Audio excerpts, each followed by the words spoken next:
C'est à vous de voir. Hein. Oui, oui. C'est à vous de voir.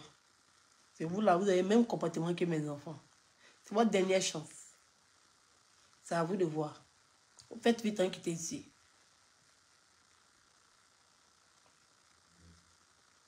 On a encore 45 minutes.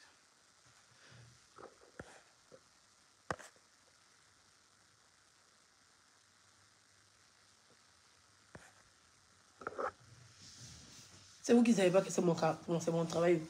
Et que j'ai 7 heures. Oui, oui. En France, ici, il y a 7 heures. J'ai fait 5 heures dans les recherches. Il me reste 2 heures. Voilà. Moi-même, je décide de faire 30 minutes encore dessus. Voilà. D'heures supplémentaires. Donc, ça fait me faire 2,45 minutes. Donc, c'est à vous de voir. Moi, je suis au travail. C'est le problème.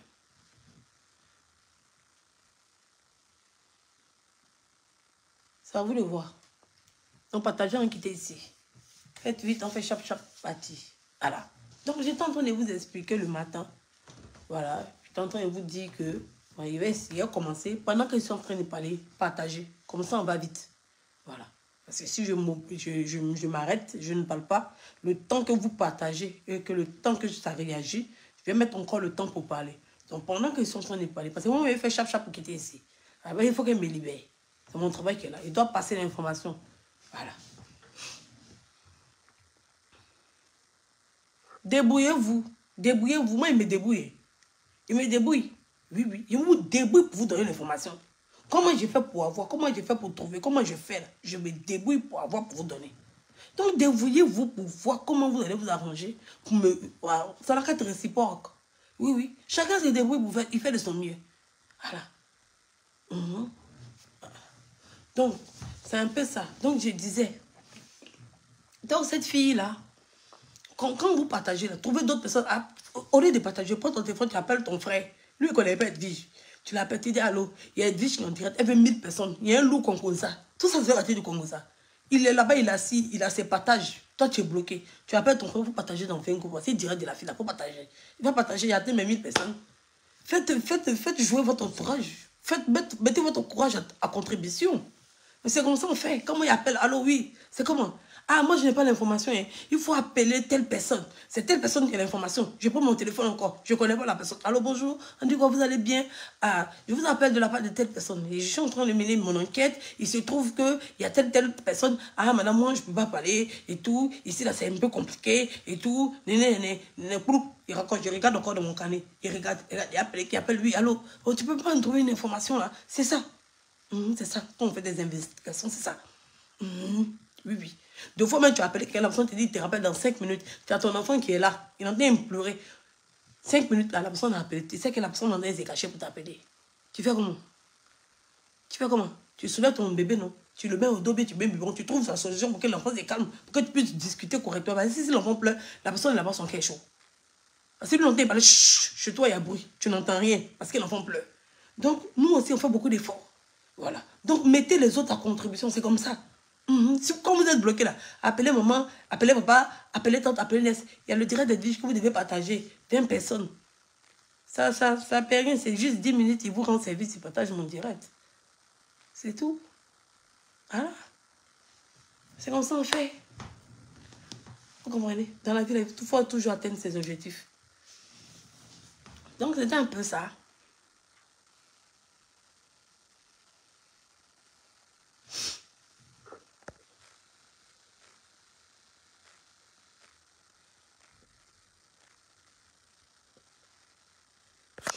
Notre pardon, j'ai vu le commentaire d'une grande sœur. Notre pardon ne va rien changer dans cette histoire. Que ce soit en bien, que ce soit en mal. On est responsable en rien. Celui qui décide sur cette terre, c'est Dieu. Oui, c'est ce qui est dans la tête de tout Africain. Donc nous, on accepte tout ce qui arrive. Quand ça nous est arrivé, là, on a supporté. On a prié Dieu. On a réglé ce qu'on devait régler. Et puis on a avancé. On a réussi à vivre ça. On n'a pas de rancœur contre qui que ce soit. Il faut faire dire en même temps parce que les gens pensent. Je vous dis, aucune relation n'a été appelée dans cette histoire pour intervenir dans cette histoire. Tout se passe selon la loi ivoirienne. Oui. Tout se passe selon la loi ivoirienne. Personne n'interfère dedans. C'est en fonction de la loi que cette personne va être jugée. J'ai toujours fonctionné quelque chose comme ça. Oui, c'est lever, aller demander pardon pour avoir gain de cause. C'est intervenir dans quelque chose. On veut que la loi soit donnée. On veut que Dieu agisse. Parce qu'il y a beaucoup de choses qui ont été dites. Il y a beaucoup de choses qui ont été faites. C'est tout. C'est tout. Et je ne peux appeler personne. Je ne le contacte de personne. Voilà. Je ne le contacte de personne. À cause de cette histoire-là, je n'ai plus contact avec qui que ce soit. Et toujours, je vous le dis, je vous le répète. Parce que ça allait très loin. Ça allait plus grave. C'était catastrophique. C'était fort. Cette histoire était forte. Oui, oui. Tout ce que j'ai eu à endurer dans cette histoire, vous ne savez pas. Mais je prends ça comme les risques du métier. Je sais dans quoi je suis. Et je sais ce que j'ai accepté en venant sur les réseaux sociaux. Vous comprenez? Je ne le souhaite pas. Voilà. Mais si ça lui arrive, je ne vais pas venir pleurer son sort aussi. Et je ne m'en réjouis pas. Je viens juste expliquer les faits tels que se sont déroulés. C'est tout. Si ça fait rigoler, ça fait rigoler. Mais on n'est pas en train de se moquer d'elle. On parle d'une situation bien précise. Et on confie son sort à l'Éternel. C'est lui seul qui est maître. Voilà. Donc, je disais,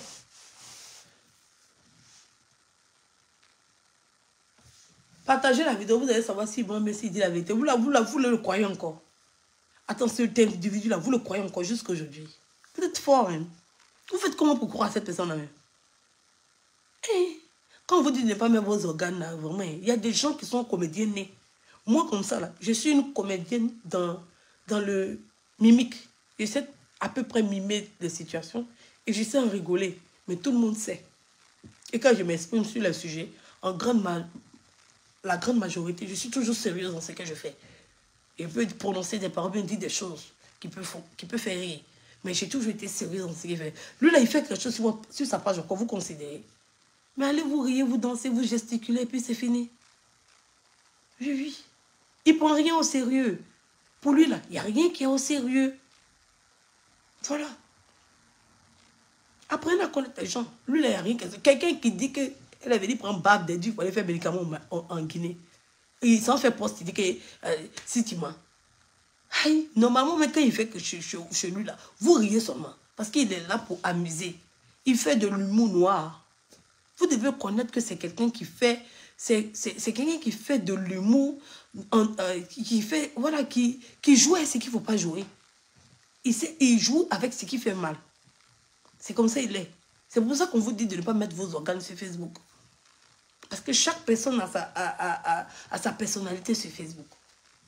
Lui, il fait de l'humour noir. Il est très énervant. Donc, si vous vous arrêtez à ce qu'il fait, vous n'allez rien comprendre. Et ça va vous énerver cadeau.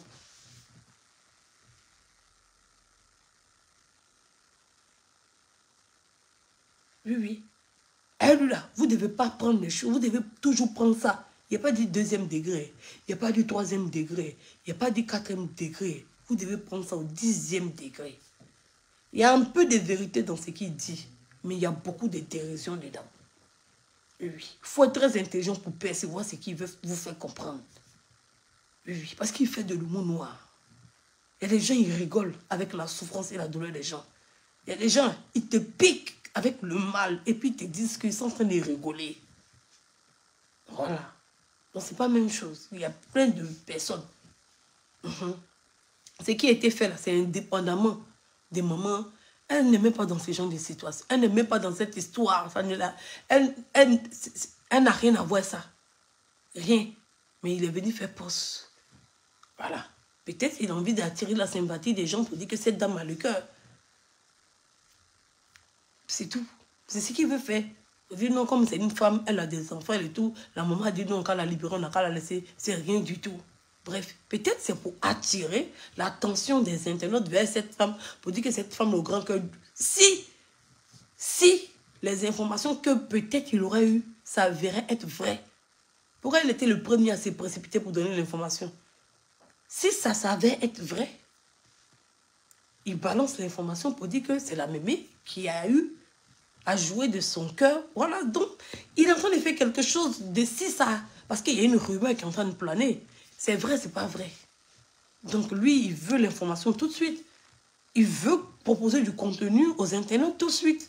Il y a des gens comme nous qui vont se renseigner, qui vont au détail près, qui vont analyser et comprendre et avoir des éléments vrais pour venir vous donner. Et puis, il y a des gens qui vont se baser sur la rumeur. Comme certaines pages, quand on fait un post, il faut copier et repartage. Ils ne savent pas si c'est vrai, mais si c'est faux. Moi, ce n'est pas ce que je fais. Moi, si je ne sais pas, je ne dis rien. Voilà, je fais tout pour avoir quand même quelques éléments pour venir vous expliquer. Pour que même si vous partez ailleurs, vous puissiez comprendre. Comme je l'ai dit, on ne se réveille pas un matin, on ouvre sa fenêtre et puis il y a un immeuble qui est devant nous. On a eu le temps de voir la construction de l'immeuble. Voilà. Il ne faut pas électrocuter notre cerveau. On est en train de rigoler. Même si moi, je rigole sérieusement.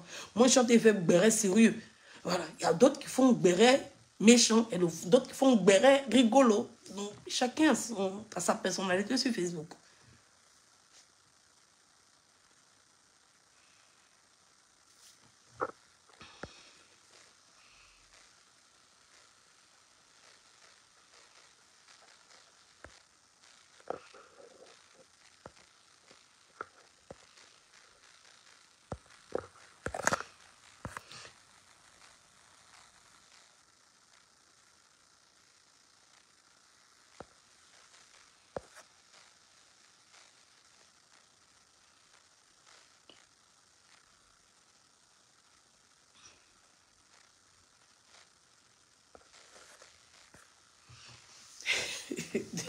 Marie-Dorothée a dit quelle question elle a posée. Tu ne sais pas qu'elle est là. Je suis susceptible, mon cher. Je ne vais pas appuyer sur mon côté sensible. Bon, je vais vous expliquer. Donc, le matin, je vous expliquais. Cette fille, quand elle est arrivée, elle s'est mise à pleurer. Elle a pleuré, pleuré, pleuré. Ah, tout ça, c'était un scénario. Tout ça, c'était une manigance. Tout ça, c'était une mise en scène. Je vous dis, depuis le début, elle n'avait rien. Elle faisait ça pour éloigner. C'est sa stratégie. Sa stratégie, c'est d'éloigner. Quand elle a une cible, elle essaye elle essaye d'isoler la personne. Elle, quand elle est avec toi et qu'elle veut te manipuler, qu'elle n'arrive pas à te manipuler, elle te prend, elle essaye de voir tous ceux qui sont autour de toi, tous ceux qui sont autour de ton entourage, et puis elle essaye de t'isoler pour te faire plus de mal. Et quand tu te retrouves seul, elle veut s'approprier ta personne. Elle arrive maintenant parce que quand elle arrive, elle n'arrive pas à te manipuler parce qu'elle se dit que les gens qui sont autour te disent, te conseillent. Donc, elle garde tes relations autour. Et quand tu te retrouves seul, elle a le temps de bien te manipuler. C'est comme ça qu'elle fait. Donc, au début, c'était moi. Voilà. Au début, c'est moi. J'ai percé le mystère de cette fille. Elle venait, elle était en parlant avec tout le monde, discutait tout le monde, mais elle arrivait toujours à trouver des mots justes pour rejeter la faute sur les autres et jamais sur elle. Et une fois, elle lui a fait quelque chose dans le comité, j'ai dit non, j'ai tapé sur la table. Oui, j'ai tapé sur la table. Je lui ai dit non carrément et mon nom est resté ferme, mon nom est resté non. Sinon, elle allait rentrer dans le comité et continuer à faire ce qu'elle avait fait. Et je lui ai dit non. Quand elle lui a dit non, elle est venue expliquer, genre, c'était de ma faute. J'ai dit, je m'en fous. Racontez ce que vous voulez. Sur moi, j'en ai rien à foutre. Cette fille, je l'ai percée, elle n'est pas bien. C'est une mauvaise personne. Elle essaye de diviser pour pouvoir régner. Elle essaye de écarter les gens pour faire croire aux gens que c'est elle la bonne personne. Elle enregistre celui-là, elle envoie un audio. Quand elle regarde vous êtes dans un groupe, elle regarde ceux qui ont lu l'audio, ceux qui n'ont pas lu. Si elle sait que tu n'as pas lu l'audio et que 2-3 jours, vous êtes dans une discussion et qu'elle voit que tu es un peu de son côté et que tu es un peu incertaine, elle va le récupérer l'audio de la personne et te renvoyer pour te dire, la dernière fois, voici ce que la personne a dit. Pour que comme actuellement tu es fâché et que tu écoutes l'audio, ça va bien t'énerver. Si un problème qui est passé, ça n'a rien à voir avec le sujet. C'est comme ça qu'elle faisait. Et moi, je l'ai cerné. Moi, je l'ai remarqué quand c'était son travail. Parce que ce n'était pas la seule qui m'envoyait des audios. C'est qui elle ne savait pas. C'est qu'il y avait d'autres personnes dans le comité qui m'envoyaient des audios. Donc, je n'avais même pas besoin de rentrer dans le comité. Quand j'avais des audios que je recevais, que des gens choisissaient pour m'envoyer, pour m'expliquer ce qu'ils veulent m'expliquer. Donc, l'audio qu'elle m'envoyait, moi, j'avais déjà vu. Mais elle ne savait pas parce que je n'ai pas vu ça dans le comité. Il y a quelqu'un qui m'a transféré. Donc, elle ne savait pas. Elle ne savait pas que le problème de l'audio qu'elle m'avait envoyé, moi, j'avais déjà réglé ça. Donc, elle va utiliser l'audio maintenant pour me manipuler. Donc, quand moi, je l'ai attrapé, j'ai dit non. Quand elle est descendue sur Facebook, tout le monde, sans exception, l'a soutenue. Tout le monde l'a soutenue. Même mes abonnés se sont assis sur moi. Elle dit, tu es dur. Elle dit, tu es ceci. Elle dit, tu es cela. Elle dit, tu es ceci. Il faut laisser la fille là-bas venir. Tous mes abonnés, sans exception. Là, il n'y a pas de tri. Il n'y a pas de tri. Elle dit, il faut répondre la fille là. Elle dit, non, il ne faut pas faire ça. La fille, elle est rentrée ici. C'est la secrétaire. Tout le monde, quand je dis bien, tout le monde, c'est tout le monde. Il y a beaucoup de mes abonnés qui sont rentrés dans son inbox. Il y a beaucoup de mes abonnés qui sont rentrés dans son inbox pour aller se renseigner, pour aller, je ne sais pas, faire quoi, la convaincre de quoi. Oui, oui. Elle vient s'asseoir pour venir expliquer, c'est pas bon. Elle a vu que les gens lui demandaient pardon. Elle voulait maintenant se jouer les dangors. Elle voulait maintenant s'installer. Elle voulait maintenant faire ces choses. Pas moi. En tout cas, vous étiez silencieuse. En tout cas, je n'ai pas perçu le fait que vous êtes en train de... Peut-être que vous n'êtes pas rentré dans son inbox, mais vous êtes en train de me dire, elle dit, il faut la reprendre, il ne faut pas faire comme ça, c'est rentrer, sortir ici, en fonction des explications que vous entendez. Quand elle dit, tu es trop dur, la fille a commencé à pleurer, pleurer. Elle faisait même pitié. Que moi, je l'ai utilisé, je l'ai jeté. Elle se jouait les victimes sur Facebook. Donc, ok, d'accord, Poupi. Donc, ok, d'accord, Marie-Dorothée. Donc, elle a commencé à faire la victime sur Facebook. J'ai dit que je m'en fous, je ne la reprends pas. Il n'y a pas moyen. Donc la fille a commencé à s'asseoir sur moi sur Facebook. Donc c'est comme ça elle fait. Elle a fait avec d'autres personnes. Ou quand elle te prend, elle essaie de t'isoler du groupe. Et puis elle t'achève quand tu te retrouves seul. C'est son travail. Donc quand elle est arrivée au commissariat, quand ils l'ont interpellée, Marie-Dorothée, c'est ce que j'ai dit. J'ai dit, ok, d'accord. Hé, Marie-Dorothée, tu veux me frapper le soir? On va se bagarrer. Toi-même, tu es sur les nerfs, moi aussi, je suis sur les nerfs. Essaye de me concentrer tout pour bien faire ma communication, mais... Donc...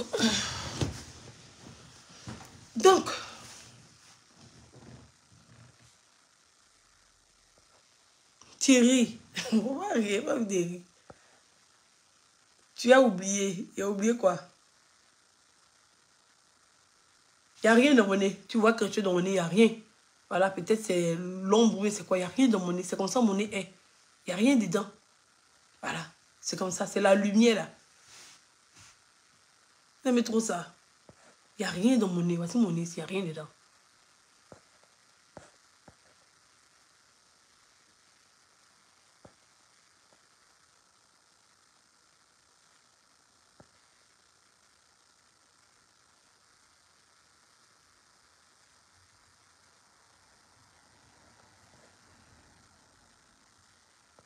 Donc, je disais, donc c'est comme ça, cette fille-là, elle arrivait, quand ils l'ont arrêtée, elle était en cellule. Cette fille a commencé à pleurer. Les gens pensaient que, comme on l'a expliqué, on ne comprenait pas ce qu'elle disait. Elle demandait pardon, elle pleurait, elle se jetait par terre, elle se balançait, mais elle faisait exprès. Oui, oui. Sa stratégie de défense, c'est ça que je vais vous expliquer. Elle a adopté une stratégie de défense. Oui, oui. Elle a adopté une stratégie de défense. Et sa stratégie de défense, c'est ça que je vais vous dire. C'est cette défense-là qu'elle est en train d'utiliser. Et c'est ça qui est en train d'effrayer les personnes de savoir si elle va être libérée ou pas. Oui, oui. Donc, je vous explique sa défense. Cette fille, le fait d'avoir beaucoup pleuré, a gonflé ses yeux. Elle a préparé, elle a été arrêtée. Non? Le fait d'avoir beaucoup pleuré, là, ça a gonflé ses yeux. Ses yeux, quand je vous dis que si vous la voyez, vous allez avoir pitié d'elle. Mais les policiers n'ont pas eu pitié d'elle. Parce qu'eux, ils ont tout écouté. C'est arrivé au tribunal qu'il y a quelque chose qui s'est passé. C'est ça que j'essaie de vous expliquer. C'est ça, pour ça que je demande de partager. Parce que les policiers, quand ils l'ont arrêtée, là, elle était bien. Donc, elle a commencé parce que les policiers, ce qu'ils voient, et puis quand on t'envoie devant le juge, ce que le juge voit, ça fait deux. Ça fait deux. Je vais vous expliquer un cas pour que vous puissiez comprendre. J'avais mon ex. Il est de nationalité française et tout. Il s'est bagarré dans la rue avec ses amis. Quand il s'est bagarré dans la rue avec ses amis, les policiers sont tombés sur eux. Ils ont fait palabre jusqu'à il y avait du sang. Il y avait un monsieur dedans qui était blessé, amoché. Ils étaient avec ses amis, ils étaient 5. Et je pense qu'il y a eu une altercation et puis la bagarre a commencé.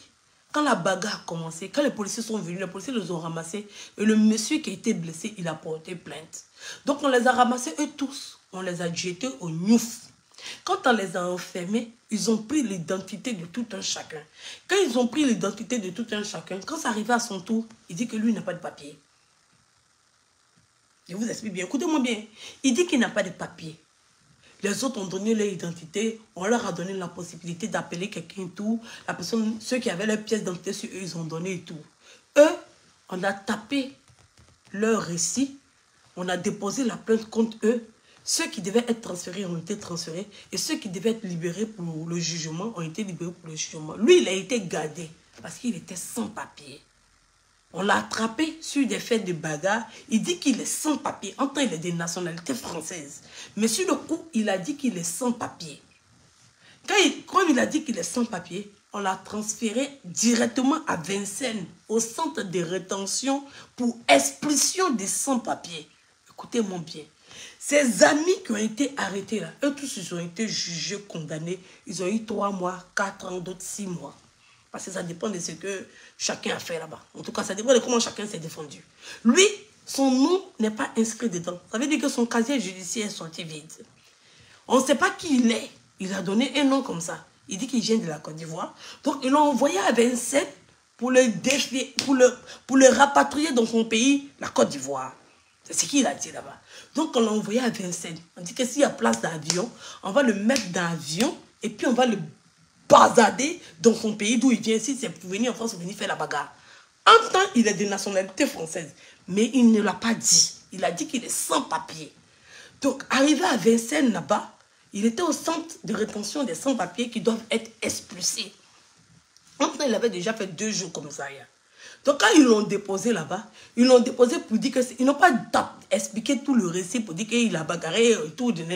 Quand ils l'ont déposé là-bas, ils ont dit aux gens de là-bas que c'est un sans-papier, il retourne en Côte d'Ivoire. C'est tout ce qu'ils ont dit là-bas. Donc, c'est ça qu'ils ont écrit. Lui, là, telle personne, ils ont écrit son nom, tout, va être transféré en Côte d'Ivoire. Ils ont tapé tout. Il doit être rapatrié en Côte d'Ivoire. Il est resté là-bas pour attendre le vol qui va aller en Côte d'Ivoire pendant 3 jours.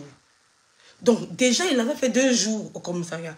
Et puis, il a fait 3 jours maintenant en centre de rétention là-bas. C'est là-bas maintenant, il dit qu'il a une lucidité d'esprit. Est-ce que vous comprenez? Il s'est réveillé un matin, il dit qu'il se rappelle qu'il a papier. Donc, les Blancs lui ont demandé, bon, comme tu dis que tu es français, il faut envoyer les documents. Donc, il a appelé son frère. C'est son frère qui a pris sa carte d'identité chez lui à la maison. Et puis, il a pris pour aller lui donner ça là-bas. Quand son frère est arrivé, quand ils l'ont montré, quand ils ont vérifié, ils ont fait toutes les vérifications, ils ne l'ont pas retourné au commissariat, non. Ils l'ont jeté dehors. Ils l'ont chassé même de leur endroit là. Est-ce que vous comprenez? Donc, il y a des gens qui ont des stratégies de défense qui font qu'ils arrivent à s'en sortir dans certaines situations. C'est pour ça que je vous demande de partager le direct là. Parce que moi, je ne suis pas une blogueuse comme les autres. Je suis une blogueuse, quand je vous explique les choses, je vous donne le sens de ces choses-là. Je ne fatigue pas votre cerveau. On est dans Béret, on est dans Affirage, on est dans Papatoya. Voilà. Donc, ils n'ont pas, parce qu'il n'y a pas de truc. Donc, eux, ceux qui sont venus travailler, quand ils se sont rendus compte qu'il y a eu erreur, il n'est pas sans papier et qu'il est français, ils l'ont fait sortir. Ils ne l'ont pas ramené au commissariat pour dire que vous qui l'avez envoyé, c'est rentré sorti ici. Donc, lui, il a gagné. Ses amis ont eu casier judiciaire. Certains sont partis en prison, mais lui, il était libéré tranquillement, il est rentré chez lui. Au calme, ça n'a pas chauffé. Bon, il a eu problème même moi parce qu'on s'est bagarré, parce que ça fait 5 jours qu'il n'était pas rentré à la maison. Mais quand il m'a fait sortir tous les documents qu'on lui a donnés là-bas, là, il savait qu'il ne m'avait pas trompé parce qu'il a vu son papier, que direction, Abidjan, et patati, patati. Il dit, mais si on t'avait envoyé là-bas, il dit, il s'en fout. Il va prendre son passeport, il va rentrer. Vous trouvez quelqu'un prend son passeport pour l'envoyer en Côte d'Ivoire pour qu'il rentre en France, c'est quoi le problème? Il n'en a rien à foutre. Lui, il ne voulait pas se retrouver derrière le barreau, ouais, ses amis, c'est tout. Que c'est par hasard comme ça qu'ils se sont bagarrés à la personne. Lui, il n'avait pas prendre des lits bêtes comme ça. Donc, il a dit qu'il n'a pas le papier. Voilà.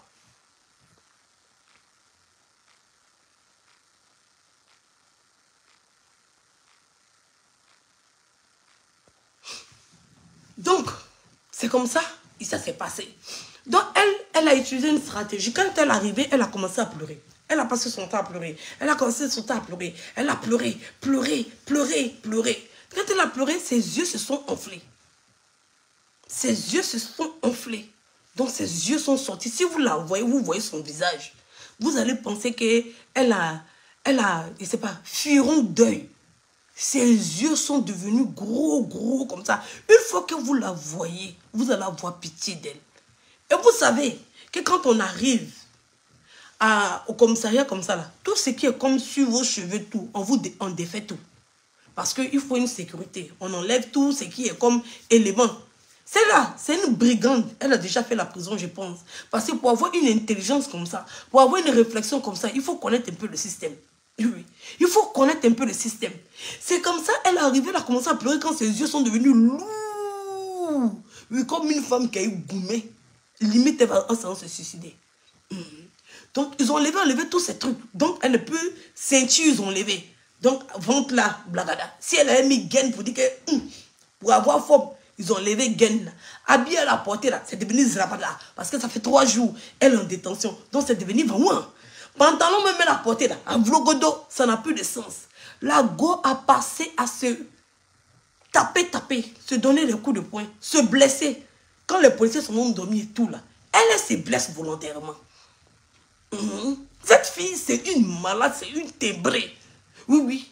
C'est une malade, c'est une timbrée.